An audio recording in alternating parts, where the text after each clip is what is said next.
going on, everybody? It's your boy Aaron B, and I got two special guests on the show. But before we get into it, let me give a quick shout out to What a Clean Solution. So if you're trying to get your couch and any furniture clean, go check them out. You get 5% off using the TNT promo code Total Clean. If you're in the San Antonio area, go check them out. They're on Facebook, Instagram. So if you need them couches clean before the baseball's going on, playoffs in the NBA playoffs are going on, and then before the and then you got the NFL going on in a few months. So go check out What a Clean Solution. Get those couches and furniture clean. So we're gonna get into this show. I got my co-host Shane Carter in the building, and then I got a special guest, NFL draft analyst from the PFN network, uh, Ian Cummings. How y'all doing this week? Evening. Doing good, man. Doing good. It's the busiest week of the year, so it is what it is. But up to this point, all the work is already done for the scouting perspective. So we're just kind of waiting to see what happens, and all these mock drafts we're doing, man. Thursday's gonna come by. It's gonna surprise everybody anyway. So it's fun though. It's fun to be a part of it. Fun to be along for the ride. Absolutely. So I have a quick question for both of y'all. So we're doing the draft right now. So was there ever a guy in these past 10 years that like you wrote an article on, or you just wrote down like, okay, I see what this guy comes out is gonna be, but he literally is like what you put on your notes. So I'll go with you. Is there like a guy that you wrote about, and it just like wow, he literally just like how I imagined he was gonna be. Just like he panned out exactly like you thought, right? Yeah. Yeah. It's tough. I haven't been scouting for too long, just a few Okay. years, so it's it's tough to not a huge sample size. I remember Trevor Lawrence was a guy that, he Okay. kind of just everyone knew, he was going to be a dude for sure. Obviously it took a year, Urban Meyer year was rough for him, right? But and that kind of goes to show like even the best prospects situation matters for them too. But he was one that you watch and you're like, he's got the talent, he's got the intangibles, he's probably going to work out as long as he gets some stability at some point. And I think you learn with each hit and miss. It's very rare that it pans out exactly like you think, but he was definitely one. Amon-Ra St. Brown is another one for the Lions. I'll throw out there because he went in round 4, but I had a top 50 grade on him, and I was very high on him when he went to the Lions, and he panned out exactly like I thought. Route running, the catching instincts for sure, the slippery run after catch ability too. So you have some of those where it really converges, and it's fun, right? But at the end of the day, you do have to kind of take a step back and say, the draft process always is a way of humbling you too. So you got to stay accountable for sure. Absolutely. What about you, Shane? So one of my, I don't even know if you call it bold or takes, but this was a couple years ago when I had like still kind of got my foot in the door. I finally got access to all 22, able to like actually like try my foot at scouting. Um, I forgot what year this was, but the year that Mark Andrews was drafted, I had him as my tight end 1. I had him as a first round guy.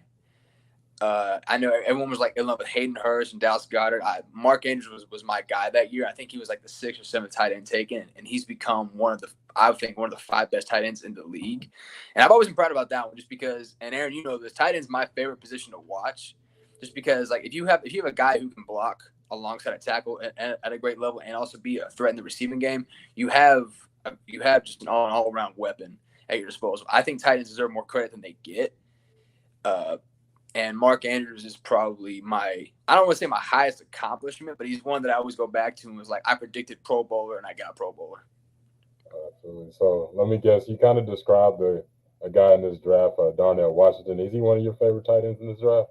I like Darnell Washington. He's 3rd on my tight end board. I think just because like I think he's the best blocker of all the tight ends. I think he still has to develop as a receiver, but I mean he didn't get a whole lot of opportunities in Georgia playing behind Brock Bowers, and also that offense is like, the offense has its highs and its lows where they can rely so much on the running game and also so much on the deep pass. But that team has really been more foundationally run on the defense than anything else. But I do like Washington's upside.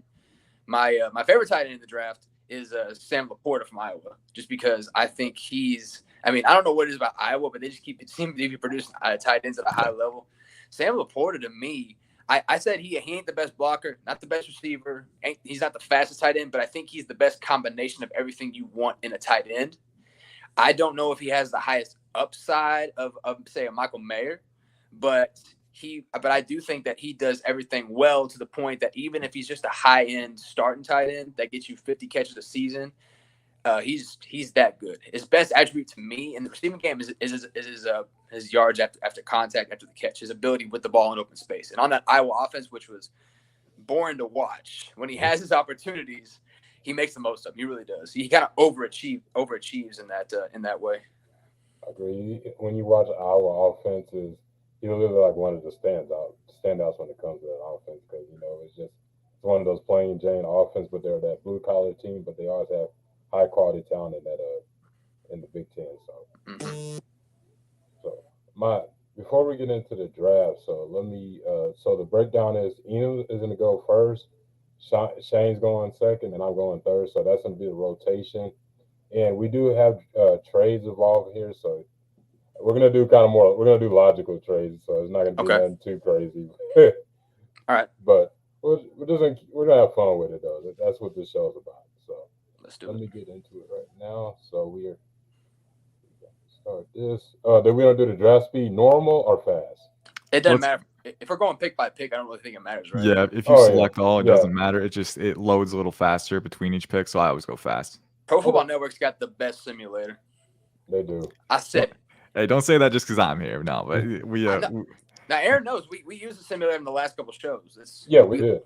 We do a lot of work on it throughout just to make sure the valuations stay up to date. So it's a process for sure, especially when it gets closer to the draft because of all the smoke and stuff. But it's a fun process to go through. And I got to give a shout out to Kent Lee Platt, Math Bomb on Twitter. He's the mastermind behind it. He does a great job with it. Shout out to him. So we got on the Carolina Panthers on the clock. So where is Carolina going with the first overall pick? It looks like they're going to go with Bryce Young. And, it could be smoke. I mean, you can never be 100% sure during draft season. It's looked like the odds are shifting in that favor, right? So it could be Bryce Young. I'm pretty sure it's leaning that way, right? And we don't know what their decision is. I know Scott Fitterer or Frank Reich talked today and said that Fitterer went into his office. They talked about it. They've made a decision. So they know who they're picking. We don't, but we're just going to have to wait and see. But if I had to pick, I'd say it's probably Bryce Young right now. That kind of feels like what it's trending towards. You look at, the S2 score, a lot of buzz around that and whether it's reliable or not, but, the Panthers strike me as an organization that would put weight on that, especially in Bryce Young. Daniel Jeremiah leaked on a podcast that Young scored the highest score among quarterbacks with like a 98%, I think. So the processing ability we know is there. We know he's got the mentality and the leadership ability that you want from a franchise QB, and the creation capacity on the field is just uncanny. I mean, he's one of the best creators when it comes to not just short area athleticism, but also the field instincts. So, on top of that, the arm elasticity, I think he's got all the traits that you want. He's not my QB1. I would consider CJ Stroud or Anthony Richardson here too, but I think it's going to be Young. I don't think you can go wrong with either of them, any three of those guys. I think they all have viable claims to this pick. So, but if I had to pick a guy, it's probably going to be, I would say Bryce Young. So in the last week or so, we've seen all these reports that the Texans are considering trading out of 2 just because it sounds like they're Bryce Young or bust. And and I agree with Ian. He seems like the logical number 1 overall pick. I mean, obviously, there's smoke coming out today that Will Levis might be the guy. Again, I think that just might be like it's that time. It's that time of year where, like, as we get closer to the draft, we hear more and more things. But I do think it's interesting that Lance Zierlein, Zierlein's a kicker. Lance Zierlein, he did leak out that the Texans, if they didn't get Young, would rather trade back or potentially just take the best overall player on their board. And you can take that with a grain of salt, but it is worth noting that he was one of the first people to report that DeAndre Hopkins was being marketed by the Texans before he eventually got moved to the Cardinals for a mop and an empty bucket. And I think, God, this is tough. Just because, like, I think they got 2 first-round picks.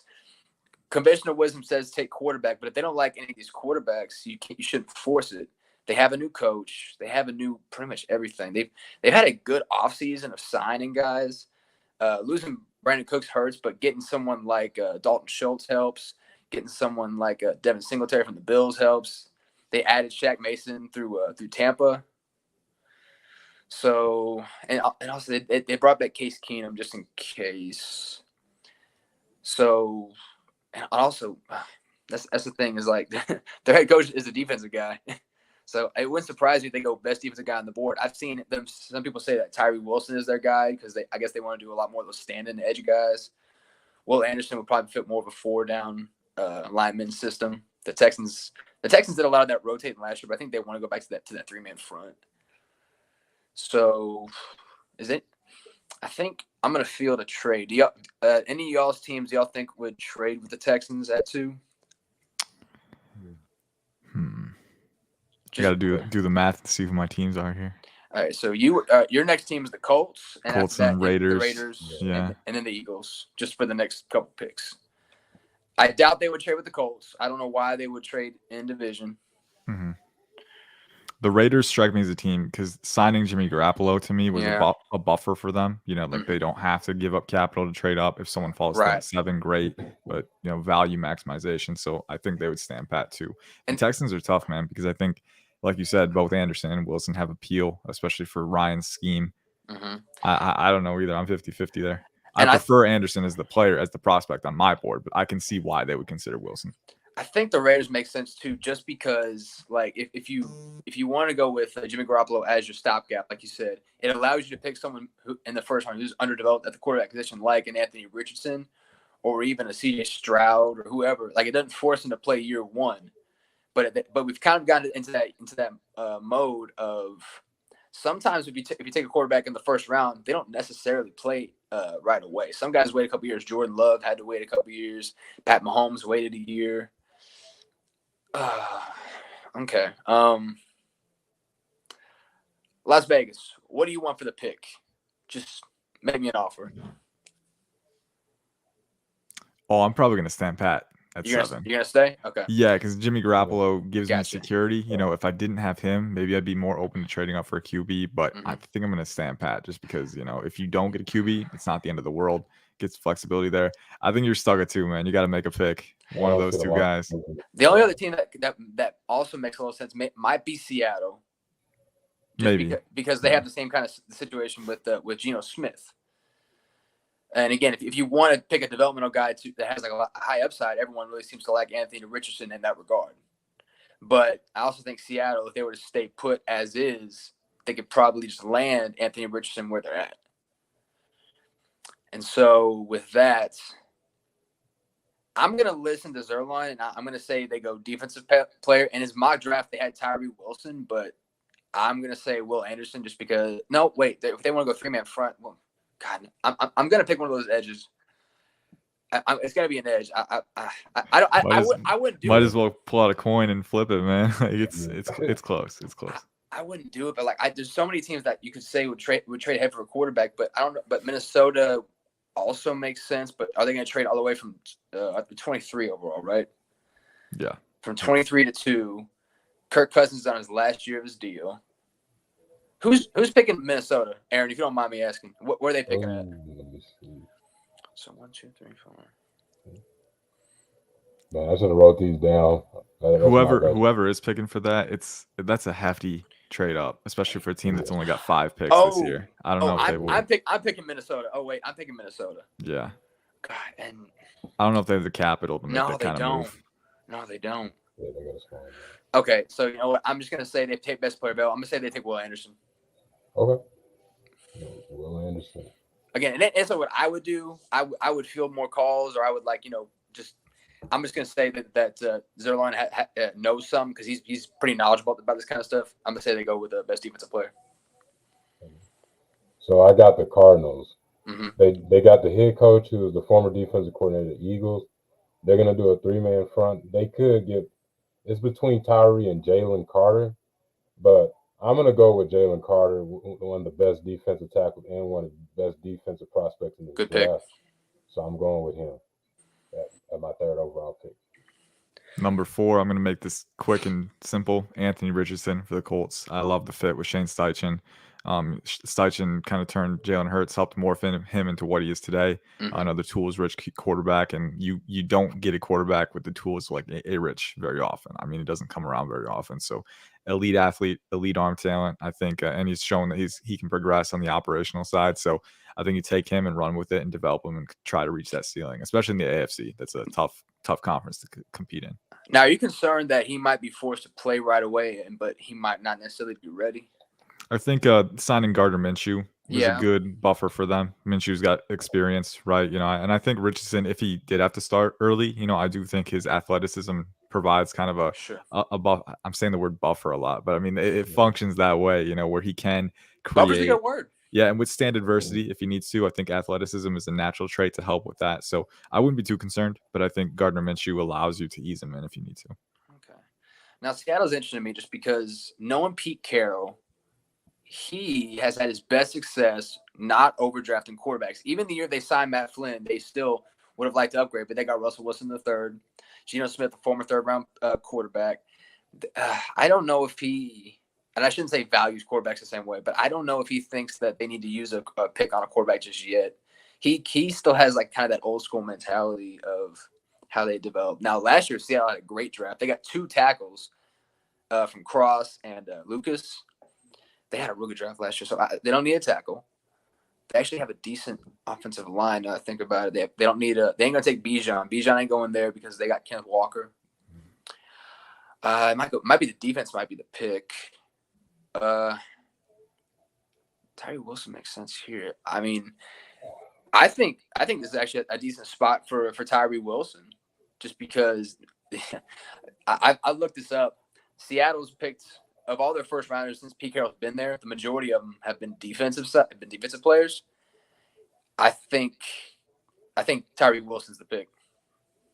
Tyree? Yeah.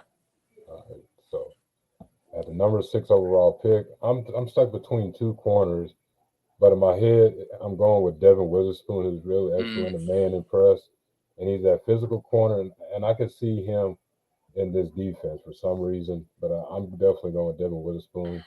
I was considering Gonzalez, but I think the pick for the Lions is going to be Devin Witherspoon. All right, so we got the Raiders. Are they going with the quarterback? I think they are going to. I mean, I don't know if they're going to. Okay, I don't even know if CJ Stroud's going to be here. It's going to be tough. I think they're in an interesting spot. But in this mock draft, CJ Stroud is still there. He's my personal QB1. They're all clustered together at the top of my board, but he's my guy. So I think, if the Raiders can get a guy without having to give up capital, the whole point of signing Jimmy G is that you're not forced into a trade up. But if you can get a guy at 7 without having to give up extra capital, I think that's the move. So they have a ton of picks. I think there's a lot of depth at some of their positions of need, like corner in particular. So I'm going to go with CJ Stroud here, get that QB. And, especially in that Josh McDaniels system, he could be really good there. So I think he provides the accuracy. He's got athleticism to untap and unearth a little bit more. He's got solid arm talent. I'm going with that. All right, so I think this is actually super realistic what's about to happen, in that the Falcons, their first-round picks always seem to be splash picks. And with Arthur Smith seemingly on the hot seat, they want someone who's going to be able to run his system pretty well. Now, it sounds like they're committed to Desmond Ridder, but they also signed Mike White, who showed a lot of promise with the Jets, 2 years, $16 million. So that ain't nothing money. That might be like good upside, potential takeover kind of money. And also, worst case scenario, they're bad again, and they're in position to take either Caleb Williams or Drake May next year, or even Sam Hartman, who I actually like a lot, depending on how this next year goes. I think, and I'm going to get a lot of flack for this, I think they take Bijan. I think this is where Bijan Robinson goes to the Falcons. Yeah, even I know they got Algiers last year, who did a really good job, but the Falcons are known for making those splash picks, and I think we could all I think you could argue that in all the players across the board, Bijan might be the best overall prospect, regardless of position. I know running backs don't have the same value as other positions do, but just in terms of overall prospect value, Bijan might be the best player. So I think this is where Robinson goes, right here. Okay. Bijan. I know Ian shaking his head. Yeah, he's high on my board. I'm a big fan. I don't know where he's going to fall because of positional value, but the hype is absolutely warranted with him. He's a good player. Absolutely. So I got the Bears on the board, and I think they need to go offensive line. Justin Fields got sacked 55 times. So one of the offensive linemen I'm going with is Peter Skoronski, who could play left tackle or guard.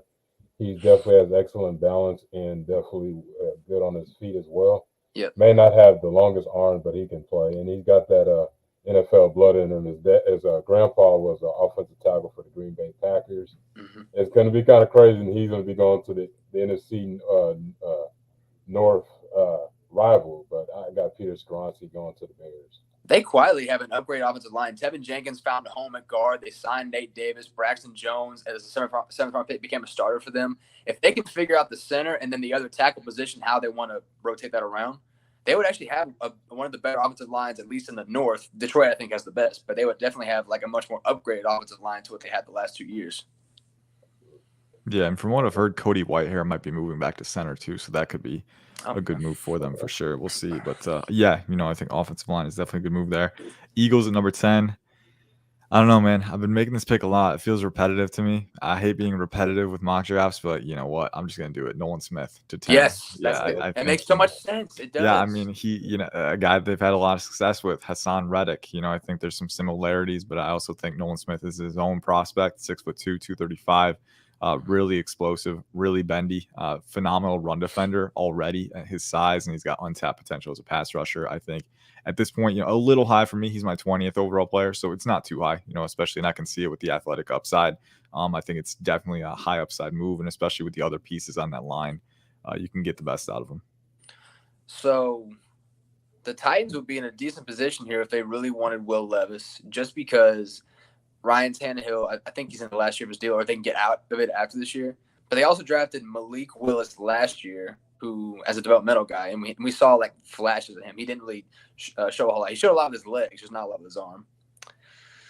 Conventional wisdom would say that Mike Vrabel would like it if they would fix the offensive line before they would go quarterback, because they actually when Tannehill came in, they actually had a decent offensive line with Jack Conklin before he moved on to Cleveland, and Taylor Lewan before injuries just killed him there.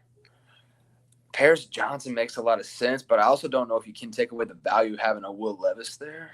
Yeah, and they did sign Andre Dillard in free agency, which, don't get me wrong, Dillard would not preclude me from taking a first-round offensive tackle. Right.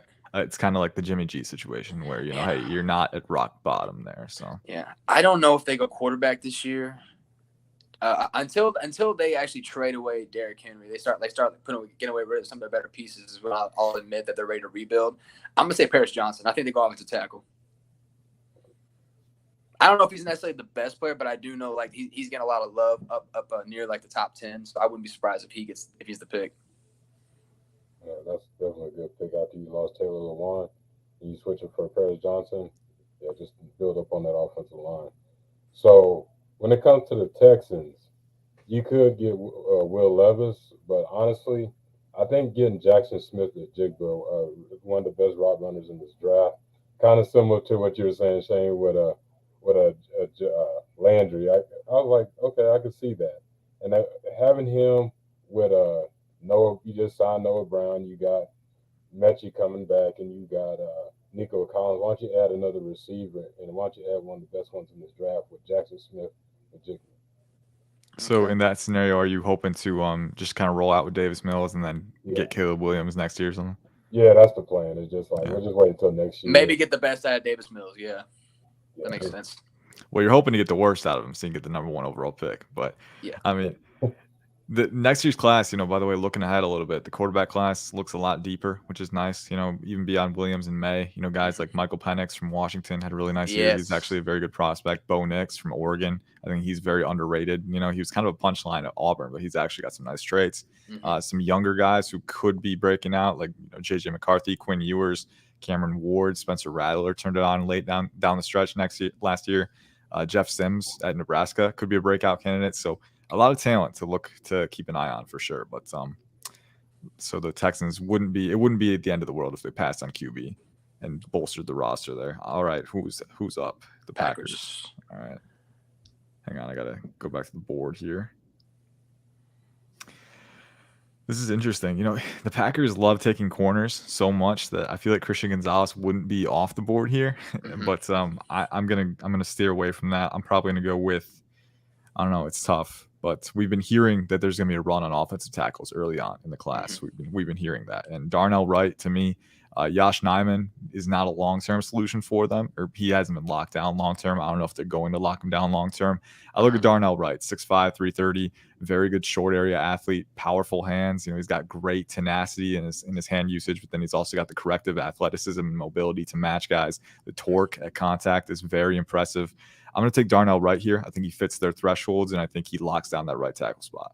And he can also play guard just in case he ain't ready to play tackle. Just in case, yeah, for sure. All right, so the Patriots interesting just because we have 2 quarterbacks on the board still. Will Levis. There was the drama going on with Matt Jones, supposedly. But Belichick's a smart drafter. Here's the thing, though. If there's a quarterback there, that's tough to pass up, right? I know. Yeah, Belichick is all about value. He took Jimmy Garoppolo in the 2nd round, which is basically the late first, even though Tom Brady was still at the peak of his game. He has no problem taking guys, even though he's loaded at a position, developing in them, and then see what happens. I know he's got Matt Jones. I know he's got Bailey Zappi, who showed some things last year. No, Ian's right. It's all about value. I think if somehow he fell this far, Will Levis would be right here. And I think the thing with the Patriots is maybe they kind of learned from picking Mac Jones, who was pretty cerebral but just didn't have the tools really to elevate when they needed him to, right? And I think maybe they learned from that, and having Josh Allen in the same division, right? Maybe we need a guy who has the talent to elevate, right? So maybe looking at Levis like that too. So it'll be interesting to see what they do on Thursday. I got the Jets on the board. And I think they go offensive line, and I think they're going to go with Broderick Jones just to they need to upgrade that offensive line after last year. So I'm going with him. Yeah. I really like his fit in that offense. Yeah. Yeah, especially because he doesn't have to play right away if you don't want him to. If you want him to, you can put him at guard because you have 2 established starters at tackle. But I think Dwayne Brown's in the last year of his deal. He's going to stay at left tackle. But Broderick Jones, to me, I think Jones is actually the best tackle in this class. We'll see. But yeah, on that offensive line, which is much improved, even if he's like a depth piece year 1, they're in position after the Aaron Rodgers trade where they can pick whatever position they want to do. All right, Washington is up. Oh man, the board fell perfectly for these guys. Christian Gonzalez, man, from Oregon, not even thinking about it, not even hesitating. He's not quite as physical as a guy like Deontay Banks or Devin Witherspoon in press. And, that is a caveat for Washington, rushing 4 and having press man corners to delay releases. But I do think Gonzalez has that in his game. I do think. And again, I mean, his feet are so quick at the line. He has such good corrective athleticism and explosiveness upfield. Some guys just make it easy, and he does. I think kind of like Patrick Surtain did coming out. Surtain was a little more physical, a little more refined, right? But I do think Gonzalez has that size athleticism mix that you're looking for, and he's very instinctive, making plays on the ball, reading the quarterback in zone. I think he's a phenomenal value pick here. No, that makes a lot of sense, especially if he falls that far. God, also I love this cornerback class. I feel like you're gonna find starters probably in the 5th, 6th round that just happen to fall because it's so deep. This is such a deep CB class. And that might incentivize some teams to pass on a CB if they don't absolutely need a bona fide number 1 guy in round 1. There's guys on day 2, even early to mid day 3. It's gonna be a good one for sure. So with the Steelers is interesting just because they signed Isaac Seumalo from the Eagles. So him and James Daniels locked down those guard positions. Mason Cole actually had kind of a career resurgence with them as their center. Chukwuma Okorafor I think is an underrated right tackle. Dan Moore Jr. is their left tackle. I'm looking at the depth charts. I'm looking at the rosters and all that for them. See who they could benefit from. I don't like a lot of their defensive linemen.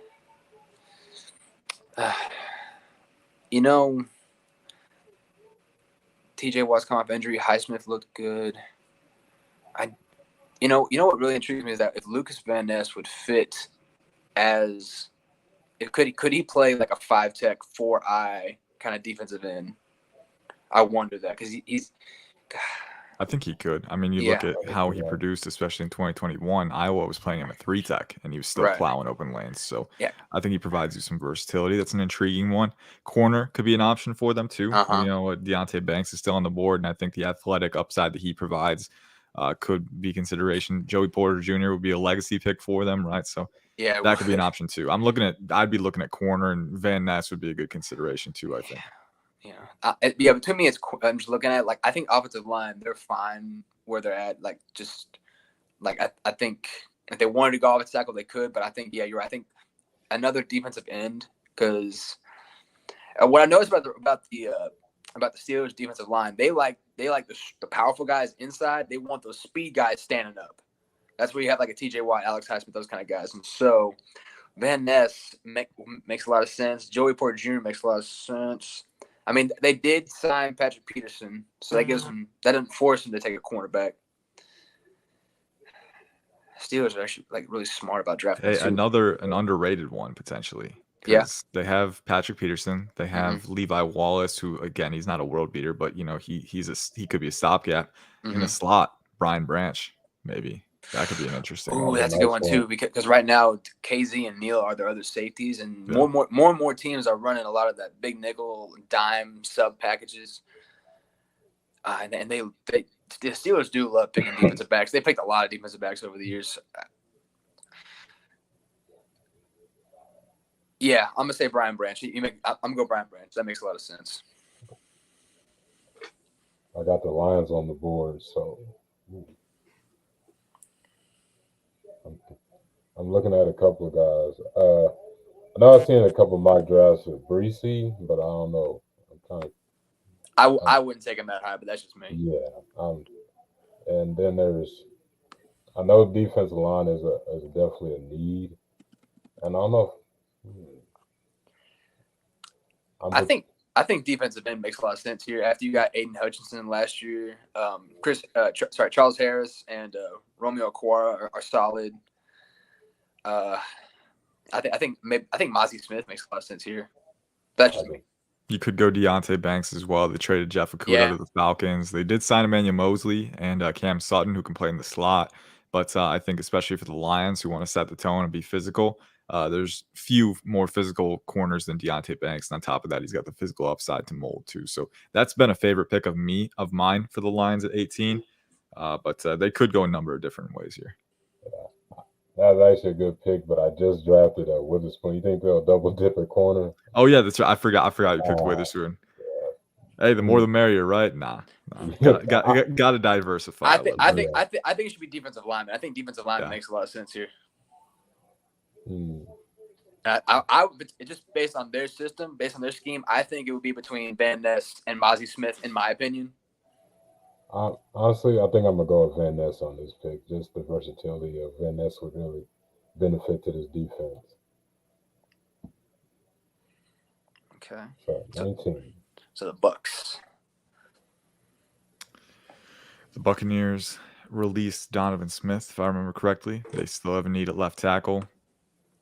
I think that's pretty distinct. No matter who's the quarterback, you kind of need to solidify that position. So I'm going to go with a left tackle and a guy who's very high on my board. I think he might be a top 15 guy for me, but Anton Harrison out of Oklahoma. I think he's very underrated in this cycle. You see mocks of him slipping out of the first round. I don't see how that can happen with this guy. Anything is possible, right? As a draft analyst, you have to be open to different outcomes. But the guy is 6'4", 315. He's got near 35-inch arms, I believe. So very good natural leverage and proportional length. He's actually a very good athlete. People advertise Broderick Jones as an elite athlete, and he is for sure. But Anton Harrison tested very, very similarly to him. I think he ran a sub-5 40-yard dash. He's got that range in space. He's a physical finisher, both as a run blocker and torquing guys in pass protection, matching footwork, independent hands. I think he's very underrated, and I think he'd be a phenomenal value pick here for the Buccaneers. He'd be him and Tristan Wirfs, man. That would be a fun tackle duo to watch. I'm excited for that if it ends up happening. No, that's a real good pick, actually. I'm torn between an interior offensive lineman, just because I like the tackles. I still like Damian Lewis. Maybe tight end. They traded for Noah Fant. They have Kobe Parkinson who showed a little bit, but I think they could use an upgrade potentially. Because I with him, I gave them the pass rusher. They have a ton of secondary players. They have a lot of depth at secondary. I also think that this would be a good place for someone like Hendon Hooker. He could develop behind Geno Smith. I could see that being a possibility. Yeah, I wouldn't take Hooker in first round personally, but especially for the Seahawks who have 2 first round picks, Right. I could see them considering it if he's here. Hooker makes sense as the first round as a first round quarterback if you don't have to play him right away because you get that 5th-year option. But just because he won't cost you as much at 20 as he would at 5. But God, I really think they need offensive linemen. One that I like for the Seahawks and the Giants, a couple teams that I like for this guy. Tittman. Yeah, Joe Tittman. Yep. Yeah. You read my mind. That's what I was thinking. Is because he can play center. I think he can play guard too. I really like Tittman too. Yeah, I'm going with Tittman. I'm going with Tittman. Yeah. So we got the 21st. So me and Ian, we're just seeing eye to eye here. Exactly, man. Just there on the same wavelength. So I got the LA Chargers. So I'm looking at receiver or tight end. I think tight end because they're already paying a lot of money to receiver.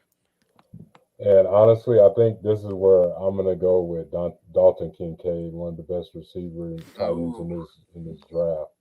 Yeah, he may be 24 and he may have the back problems, but he's showing that he could play for them 5 years at Utah. So I'm gonna go with Dalton Kincaid. In my opinion, too, like he's not just a tight end. Like he can split out wide. You can put him. He's a move tight end too. You know, he's a really good seam threat, but a really good run after catch threat. Flexible route runner who's got awareness with his zones, right? So, and then at the catch point, I mean, there's no one better in this class than Kincaid, a wide receiver or tight end. You know, he's just so sure-handed, so instinctive. He's a phenomenal player. I would be definitely a big fan of that pick. Ravens at 22. I always have to think about them a little bit just because, you know, their roster, you know, there's a few glaring needs for them, but then also, you know, I don't like the value is there for a guy like Miles Murphy is on the board. You know, I don't know if he's their type of edge rusher, but, you know, I could see them adding him to that rotation given they don't have a ton of stability there. Odafe Owa and David Ajabo have upside, but they haven't really delivered on that yet. So it's tough. Jordan Addison's still there.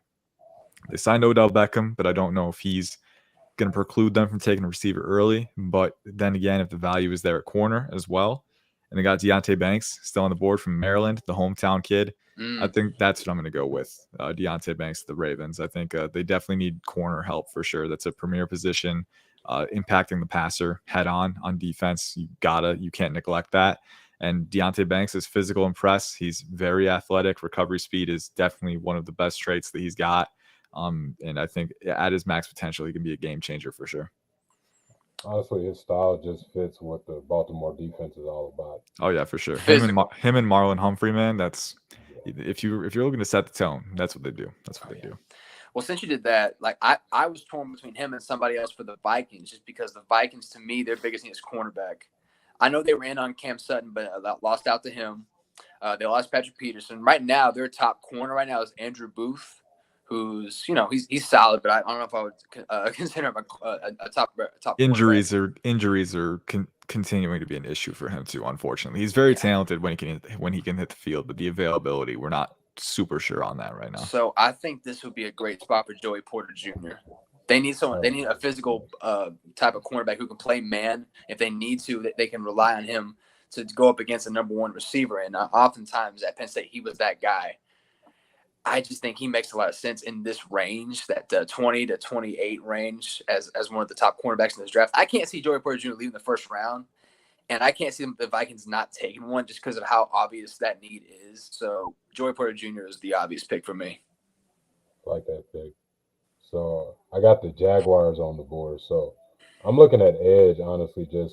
They just got Trayvon Walker last year. Want to add another one. And the one I'm looking on the board is Miles Murphy, defensive end out of Clemson. Mm-hmm. I definitely could. I like his motor, and I think he would just fit onto that defense. Maybe helping them going back to that Saxonville 2.0. But I may be pushing it, but I think they could be a solid defense add onto that. Also, if they can't keep Josh Allen long term, he gives you a little bit of security. I agree. Yeah, for sure. Murphy's a great value pick for me. He's one of my top players. I think, overarching consistency with his hands can be a little, he can improve that, but 6'5", 269, 34-inch arms, ran a 4.51. The dude's a freak athlete.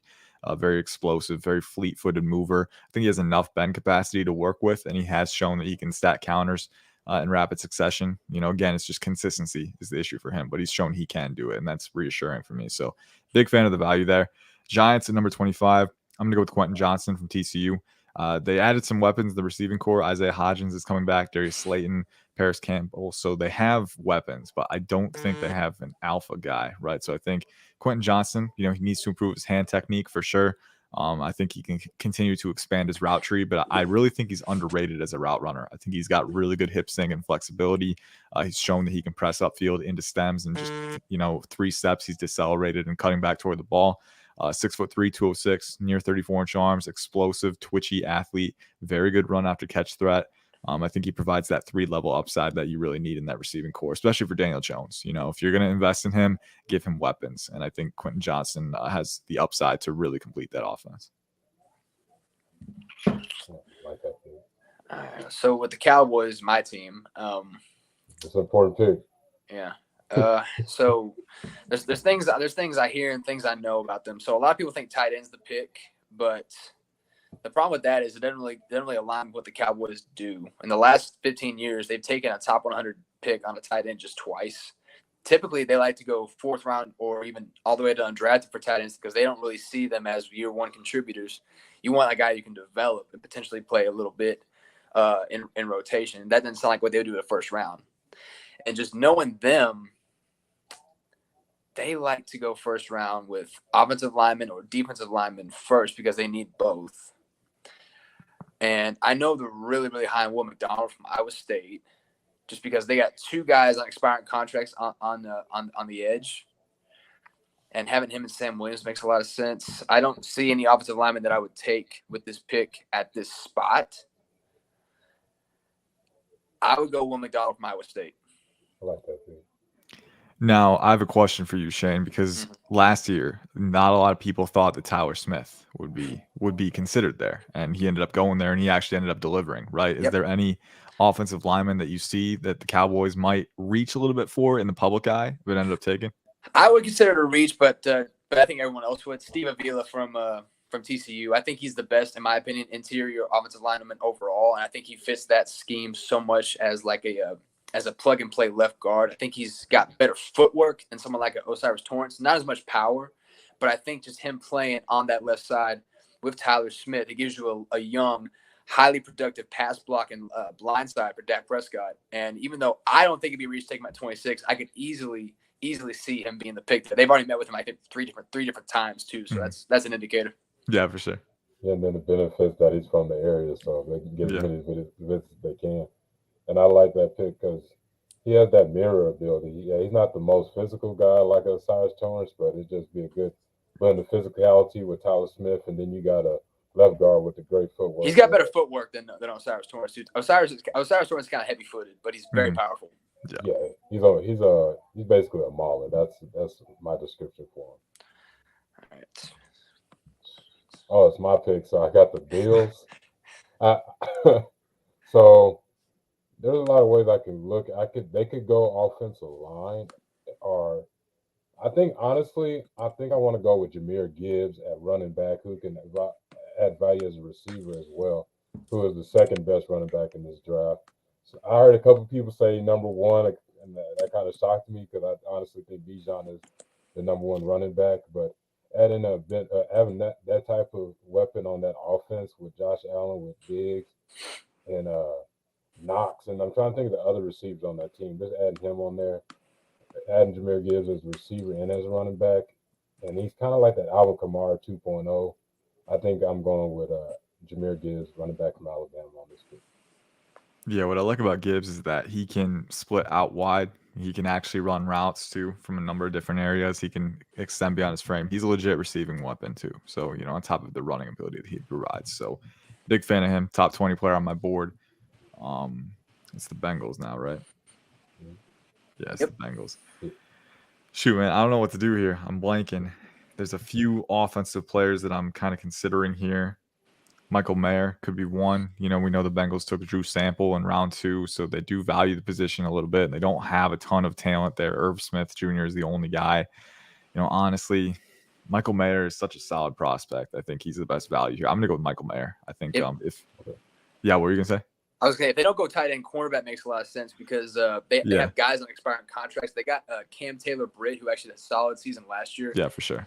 But Michael Mayer makes a lot of sense too, especially just because like they keep rotating guys in a tight end. They don't really seem to sign guys. Michael Mayer would give someone like Joe Burrow a reliable weapon. Yeah, stability. He's a very good receiving threat. I think this corner class, the depth of it too, is kind of a factor for me. Chidobe Awuzie is coming back off an injury, though he's going to have an expiring contract, like you said. Him and Mike Hilton. So, that's a wrinkle for you. But Cam Taylor-Britt, like you said, I was big on him as a prospect. He ended up playing very well down the stretch. So I hope he continues to get more opportunities there. But if I'm the Bengals, target CB in round 2, round 3, round 4. But Michael Mayer, I think, provides you a high-level receiving threat. Him in the middle of the field with T. Higgins and Jamar Chase, that is a lot for defenses to handle, and I'm not sure they can do it efficiently every week. Yeah, plus it really helps the tight end when they have an accurate quarterback. Like people like if you have an inaccurate quarterback, you need an established tight end to help him kind of regain his confidence. If you have a young tight end, you want a quarterback who will get you the ball to help develop you, and I think that makes a lot of sense there too. Yeah, for sure. Now, the Saints, I think, would also go tight end just because Jawan Johnson has been kind of a nice little find of theirs, and they re-signed him. He had a solid season last year. He had 40 catches, 500 yards. Adam Troutman, he was drafted there. He ain't really been the guy. He hadn't really been broken out yet. So I think they would go with an upside tight end player, but not necessarily one that needs to be the guy right away.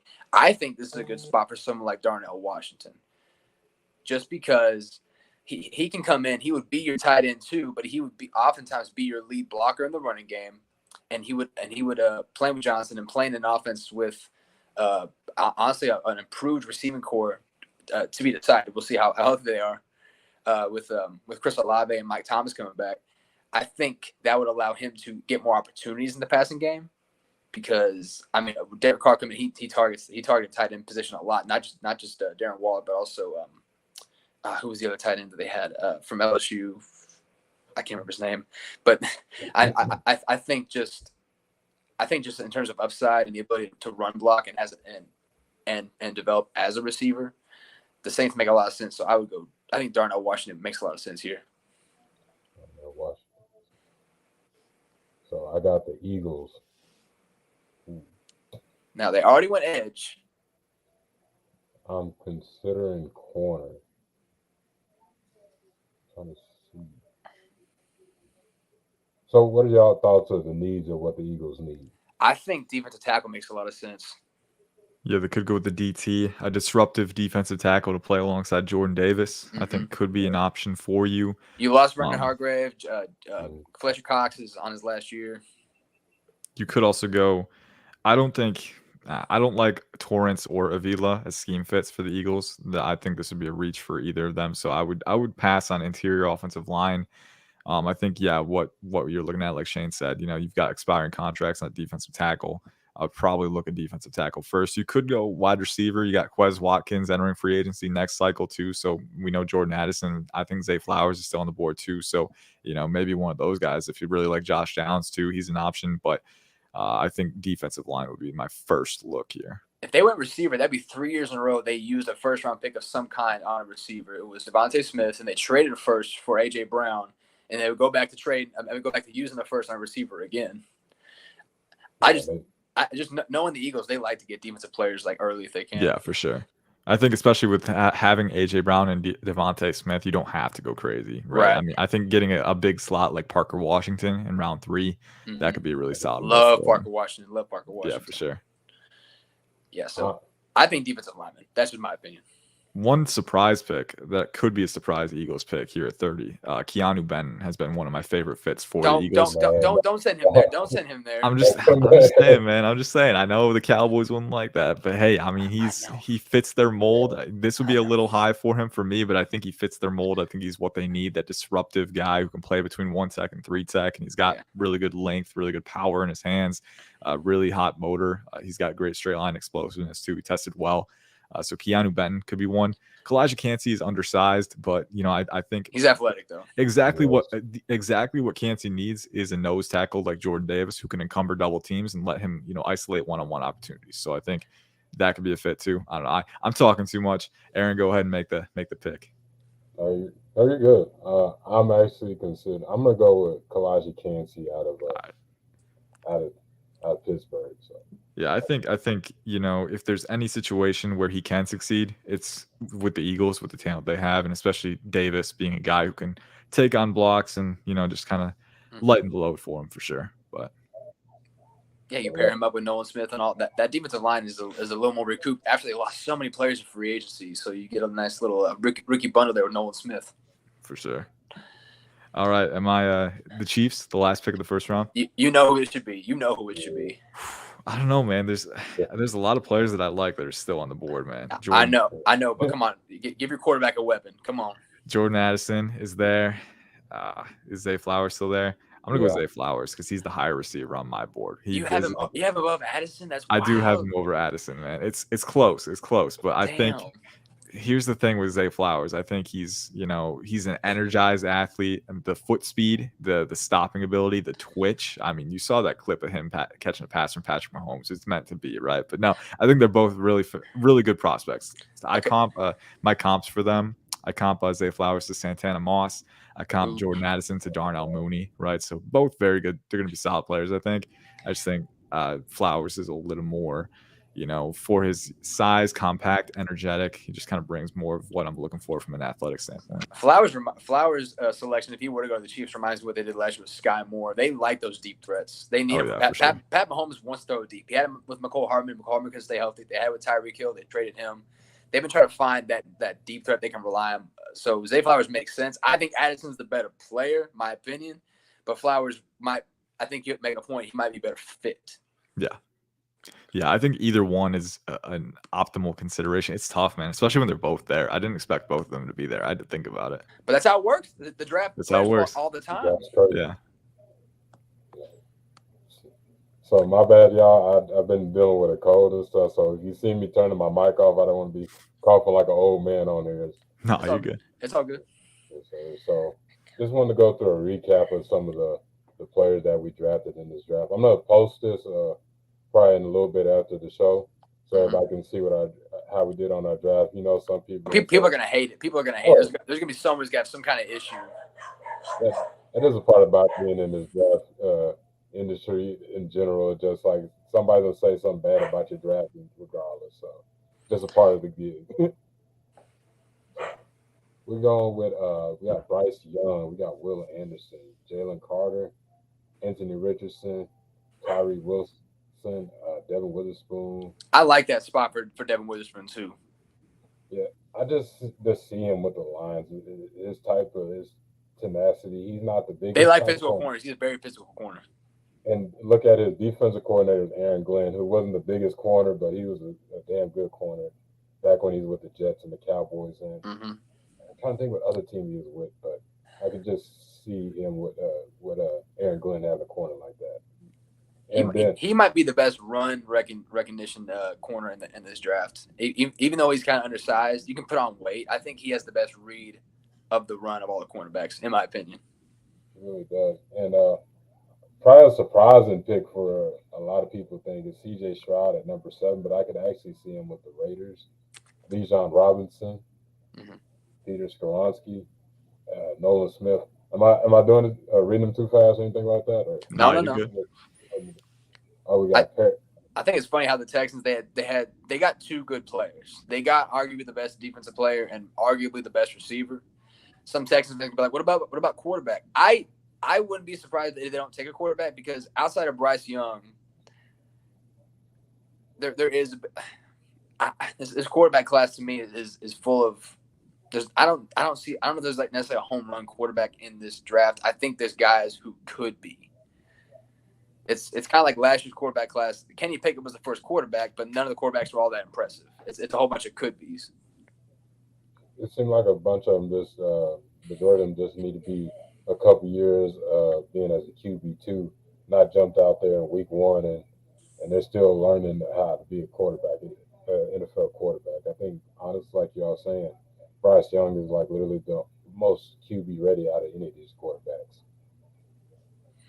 So I did say Paris Johnson Jr., and then we got Houston going with Jackson Smith and Nick Jigba, and then we got Darnell Wright, Will Levis, Broderick Jones, Christian Gonzalez. That's a quick question. Y'all think Gonzalez gets to 16, or do y'all see him going higher or lower? Someone would trade up for him.